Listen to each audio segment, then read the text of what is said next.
أعوذ بالله من الشيطان الرجيم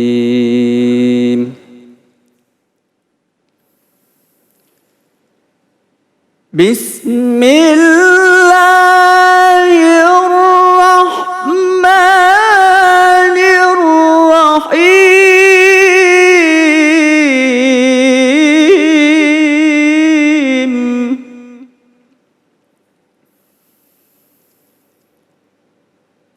الذين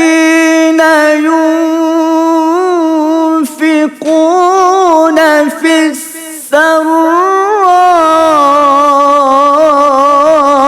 والضراء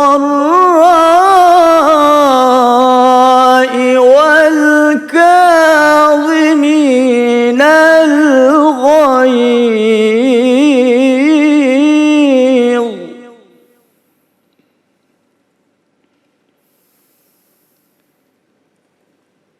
والكاظمين الغيظ والعافين عن الناس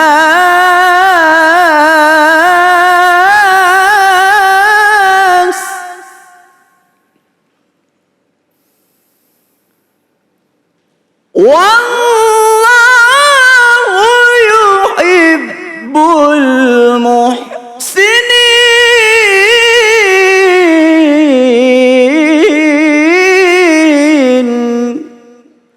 صدق الله العظيم.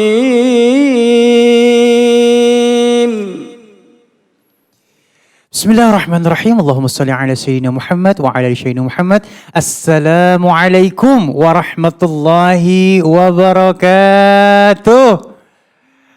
Masya Allah, alhamdulillahirrahmanirrahim. Kembali lagi bersama saya Ali Zainal di Cahaya Hati Indonesia. Gimana nih kabarnya pemirsa di rumah nih? Mudah-mudahan semuanya dalam keadaan sehat dan semangat hari ini ya. Insya Allah banyak ilmu yang akan kita dapatkan pada kesempatan kali ini. Dan ada beberapa tema yang akan kita angkat pada kesempatan kali ini. Di antaranya indahnya menahan amarah. Ini indah atau susah pastinya ya. Dan selanjutnya hewan peliharaan sebagai teman. Wah cakep nih ya. Jangan rendahkan orang lain. Dan insya Allah nanti kita bertemu dengan guru-guru kita yang dimuliakan Allah Subhanahu Wa Taala. Ada bersama kita nanti Kiai Haji Fikri Haikal MZ, Ustadz Fahmi Salim. Dan tentu saja ngaji yuk bersama Ustadz Syam. Siapin Al-Qur'annya dari sekarang ya.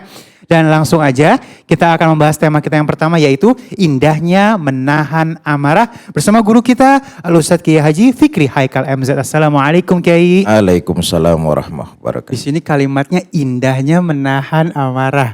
Sementara kita tahu amarah ini bukan hal yang indah atau gampang buat ditahan gitu guru ya. Kadang-kadang udah kalau marah-marah aja daripada diempetin di hati katanya. Ntar jadi pusing, jadi penyakit. Nah sebenarnya nih Kiai, kayak gimana sih kita mendapatkan keindahan pada saat kita menahan amarah kita? Silakan guru. Assalamualaikum warahmatullahi wabarakatuh. Waalaikumsalam warahmatullahi wabarakatuh. Alhamdulillahi rabbil alamin. Wassalatu wassalamu ala asrafil anbiya wal mursalin. Sayyidina wa maulana Muhammadin wa ala alihi wa sahbihi ajma'in amma ba'du. Yang mulia para ulama, para kiai, para habaib, para asatiz dan asatizah, saudara-saudara para pemirsa yang saya cintai. Satu hari ketika baginda Nabi berkumpul dengan para sahabat, beliau bertanya kepada para sahabat, saudara-saudara, tahu enggak siapa itu orang yang perkasa? Sahabat ada yang menjawab, ya Rasul, orang yang perkasa itu yang bentuk badannya bagus. Perutnya, anak sekarang bilang suspek apa tuh apa? Sispek. Yang ototnya bermunculan dari segala penjuru tubuhnya. Wah. Nabi senyum, kemudian beliau berkata, saudara-saudara, bukan itu yang dinamakan perkasa. Terus apa ya Rasul? Yang dinamakan perkasa itu seseorang apabila ia mampu menahan dan mengendalikan emosinya. Allahu Akbar. Menahan dan mengendalikan marahnya, itulah orang perkasa. Orang perkasa itu bukan orang yang jago berantem. Bukan yang bentuk badannya paling bagus. Yang kungfunya Yahud, yang silatnya oke. Tapi orang yang perkasa adalah, kata baginda Nabi, orang yang mampu menahan dan mengendalikan kemarahannya. Bapak Ibu, saudara-saudara kaum muslimin yang saya cintai. Marah adalah sifat manusiawi. Semua orang pernah marah, siapapun itu. Karenanya sifat manusiawi. Profesor Dr. Quraisy Shihab mengatakan, kalau toh harus mengekspresikan sikap marah, maka jangan terlihat dalam air muka. Nahan marah itu jangan sampai terlihat air muka kita kalau kita sedang menahan marah. Tahanlah dan kendalikan amarah. Kata Profesor Dr. Quraisy Shihab, jangan sampai terlihat air mukamu kalau kamu sedang marah. Kalau kamu harus terlihat marah dengan ekspresi air muka, tahanlah ucapanmu. Kelihatan orang marah dari muka. Kalau toh harus tergambar dari muka, kata Quraisy Shihab, oke, nggak apa-apa, tapi tahan ucapanmu. Ini kan kadang-kadang mukanya merah, ucapannya nggak terkontrol. Ini yang terjadi. Saudara, perlu saya ingatkan, Islam boleh membalas kejahatan dengan kejahatan. Wa jazaa'u sayyi'atin sayyi'atum misluha. Balaslah kejahatan dengan kejahatan yang setimpal. Kalau memang harus marah, harus membalas, balas yang setimpal. Tapi awas, kadang-kadang kita marah, kepancing emosi, lalu membalas kita lebih banyak. Ini yang menimbulkan akhirnya diri kita jadi zolim. Ini yang gak boleh, melahirkan dendam. Itu penyakit hati tuh. Boleh balas, boleh, tapi balas yang setimpal. Nabi pernah mencontohkan itu. Riwayat menceritakan, dulu tuh ada orang kafir Quraisy datang. Sepintas kalimatnya seolah-olah memberikan penghormatan kepada baginda Nabi. Tapi dalamnya kalimat itu mengandung unsur penghinaan. Orang tersebut mengatakan kepada baginda Nabi, Assalamu alaika. Sepintas salamu alaika. Tapi kalimatnya Assalamu alaika. Asam tuh, samun tuh artinya racun. Kalau bahasa Indonesianya itu mengandung sumpah serapah. Bahasa yang gampang, mampus, kira-kira begitulah. Assalamu alaika, mampus kau Muhammad. Sumpah serapah ini. Nabi membalas dengan balasan yang setimpal. Apa jawaban Nabi? Wa alaika. Cukup segitu tuh. Siti Aisyah Ummul Mukminin sebagai seorang istri protes. Suaminya dihina. Nah ini ya potret istri-istri ini. Suaminya dihina, istrinya nggak terima. Bang, jawabannya jangan cuma segitu, borong aja sekalian. Kata Nabi, nggak usah Aisyah, segitu juga cukup. Lah kan abang dicaci maki sama dia. Iya, dia ngomong Assalamu alaika, mampus lu Muhammad. Saya cuma menjawab wa alaika, mampus lu Muhammad. Lu juga, cukup segitu. Balasan yang setimpal. Nah, saya kembali kata Profesor Dr. Quraisy Shihab, kalau memang harus tertampak dari wajah air muka kita, kita menahan marah, emosi, maka jangan sampai itu terucap lewat lisan. Sebab kalau sudah terucap lewat lisan, itu omongannya bisa diborong semua. Dari mulai kebun binatang sampai binatang kebun mungkin keluar semua itu. Nah, kemudian dilanjutkan kata beliau, kalau memang harus berucap, karena menahan emosi itu berat, kalau memang harus terucap, jangan melampaui batas. Nah, wajazaun sayyi'atin sayyi'atum misluha. Kalau memang harus terucap, Jangan melewati batas, apalagi sampai terjadi kontak fisik. Ini yang nggak boleh. Karena ujung-ujungnya kita yang dapat predikat zolim. Bapak Ibu, saudara-saudara para pemirsa yang saya cintai. Nabi adalah contoh manusia yang sempurna dan paripurna. Beliau mampu menjadi contoh buat kita umatnya dalam mengendalikan dan menahan emosi. Mengendalikan dan menahan amarah. Satu riwayat yang ingin saya sampaikan misalnya betapa indah dan sungguh mengagungkan akhlak beliau yang mesti kita teladani dan kita contoh dalam kehidupan. Karena di balik itu ada pahala yang Allah janjikan sangat besar. Saudara, ketika Nabi pindah dakwah ke daerah Taif. Di Taif itu Nabi mendapat perlakuan yang sangat kurang ajar. Dakwah Nabi bukan mendapatkan sambutan tapi malah sambitan. Sejarah mencatat itu, ya Allah. Saudara bisa bayangkan 14 abad yang lalu Sayyidul Mursalin, Khotamun Nabiyyin. Alam ini ada karena nurnya baginda Nabi Muhammad sallallahu alaihi wasallam.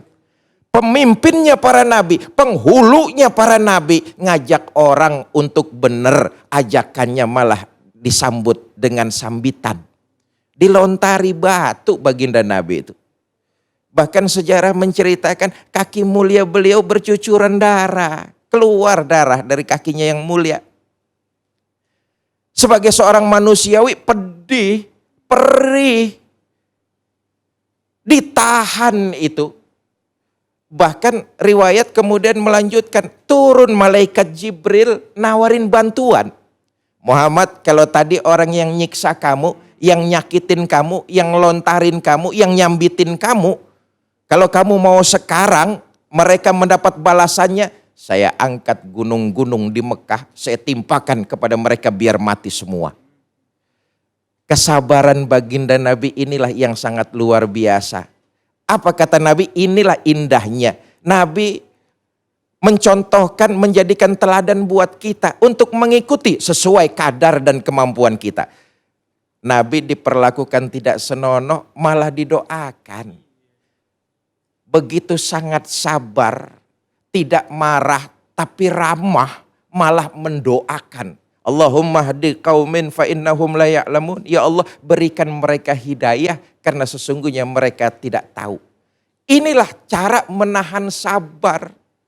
Dan Nabi contohkan itu kepada kita. Kita harus ikuti, kita harus teladani, tentu sesuai dengan kemampuan dan kadar kita. Memang saudara, menahan amarah dan mengendalikannya tidak segampang seperti ucapan. Ada proses tahapan-tahapannya. Tetapi orang yang mampu menahan dan mengendalikan emosinya, kemarahannya, Allah siapkan pahala yang luar biasa. Di antaranya adalah orang yang mampu menahan dan mengendalikan kemarahannya, Allah tambahkan kemuliaan pada diri dia. Tidak usah bicara soal akhirat yang tentu pahalanya luar biasa. Allah janjikan sorga kepada orang yang mampu menahan dan mengendalikan emosinya. Tapi urusan di dunia, orang yang mampu menahan dan mengendalikan kemarahannya, Allah tambah kemuliaannya. Artinya, kalau kita mendapat sesuatu yang tidak enak dari orang lain, tahan emosi, kendalikan amarah. Sebab disitulah tempatnya setan bermain. Begitu emosi meluap, begitu kemarahan muncul, itu didorong oleh nafsu. Imam Ghazali mengatakan itu. Sebagian kita mengatakan bahwa untuk menunjukkan ketegasan, untuk menunjukkan ketegasan, kemudian kemampuan, maka diperlukan ekspresi kemarahan. Ini persepsi yang menurut saya keliru. Bahwa untuk menunjukkan kita orang yang tegas, kita orang yang berani, kita orang yang bisa. Enggak perlu dengan sikap marah. Apalagi sebagai seorang pemimpin harus marah kepada bawahan-bawahannya. Menunjukkan ketegasan, menunjukkan kemampuan, menunjukkan kepintaran. Enggak perlu. Kata Imam Ghazali enggak perlu. Justru kalau itu dilakukan, pelakunya punya penyakit hati dan kurangnya akal. Apa sebab? Menunjukkan kemarahan didorong dengan nafsu. Nafsu ditunggangi dengan syaitan. Nanti kemudian akhirnya akan merembet kemana-mana. Pada akhirnya predikat yang menjadi orang zolim bukan orang lain, tapi diri kita sendiri. Nauzubillah, summa nauzubillah. Oh, Masya Allah, Masya Allah. Ya udah mulai termotivasi bagaimana caranya kita untuk menahan amarah kita ya. Masya Allah ya. Dan guruku mohon izin, ini ada pertanyaan dari @YJD Kurniawan.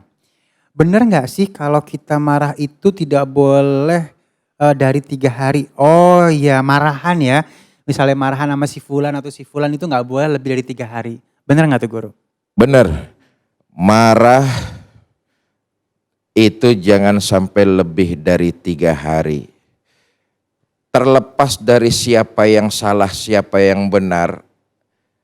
Tadi saya katakan keutamaannya jauh adalah lebih mulia memberi maaf. Kalau memang pada posisi kita yang benar, setelah 3 hari tidak ada islah, maka hendaknya kita datang dan meminta maaf kepada orang tersebut. Itu mulia di atas mulia. Mengikuti anjuran Nabi, kalau marah jangan sampai 3 hari lebih. Dia sudah datang. Kemudian yang kedua, dia langsung yang meminta maaf. Walaupun mungkin kesalahan bukan datang dari diri dia. Ini sudah mulia, ditambah nilai kemuliaannya. Dan di akhirat kata baginda Nabi, itu dibangunkan satu bangunan oleh Allah di surga. Jadi betul adanya, karena itu tidak usahlah kita mencari siapa yang salah, siapa yang benar. Lagi-lagi sifat egois, sifat kesombongan itu setan masuk lewat nafsu. Karena itu jangan sampai lebih dari 3 hari. Kalau toh kita dalam faktanya ternyata kita yang benar, datanglah untuk memberikan maaf. Karena itu ayat yang dibacakan qori kita itu betul sekali. Quran sudah menegaskan memberi maaf kepada manusia itu pekerjaan mulia. Enggak semua bisa, tapi kita harus belajar jadi hamba yang dapat dan mampu mencuri perhatian Allah dengan memaafkan orang lain. Wallahu a'lam bishawab. Allah ya. Itu istilahnya jadi media kita untuk mencari muka kepada Allah ya. Pokoknya karena Allah semuanya. Maka semuanya akan jadi nikmat. Masya Allah ya. Dan baik, alhamdulillahirrahmanirrahim, kita akan masuk ke dalam segmen kita yang selanjutnya. Hewan peliharaan sebagai teman. Nanti insya Allah kita akan bersama guru kita Al-Ustadz Fahmi Salim. Jangan kemana-mana, tetap bersama kami di Cahaya Hati Indonesia.